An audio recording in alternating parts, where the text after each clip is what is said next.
ఏంటి కృష్ణుడు యుద్ధ భూమి నుంచి పారిపోయాడా? కృష్ణుడి లీలలు మనకందరికీ తెలుసు గదా!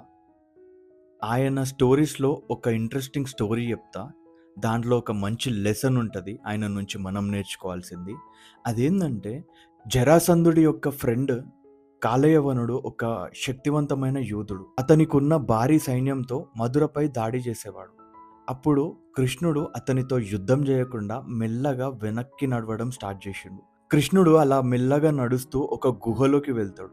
ఆ గుహలో ముచ్చుకుందుడు అనే ఒక మహారాజు పడుకొనుంటాడు.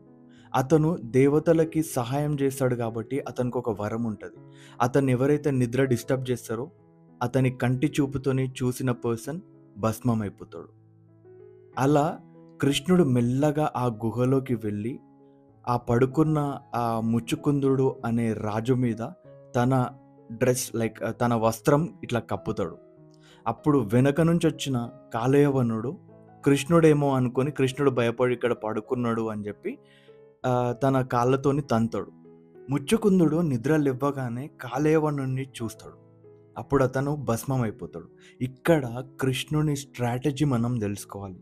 ఆయన నుంచి ఒక గొప్ప లెసన్ ఇది. అదేందంటే కృష్ణుడిక్కడ బలంతోని యుద్ధం జేయలేదు. అతని తెలివితోని, అతని అహంకారాన్ని అణిచివేస్తాడు. ఇది కృష్ణుడి నుంచి మనం నేర్చుకోవాల్సిన లెసన్. ఏందంటే ప్రతిసారి మనకి బలం ఉంది గదా! అని జెప్పి ఎదుటి వ్యక్తిని కొడతా లేకపోతే ఇంకేదో చేస్తా అనడం గాదు. ఎవరైనా నీకు శత్రువులు గానీ, ఎవరైనా బాగా ఈగో ఉన్న పర్సన్స్‌ని గానీ, నీ తెలివితోని డౌన్ జేయాలి. అంతేగాని నీ శక్తి ఉపయోగించి గాదు. ఇక్కడ నేర్చుకోవాల్సిన లెసన్ ఇదే. Jai Srikrishna signing off. This is యోమికి.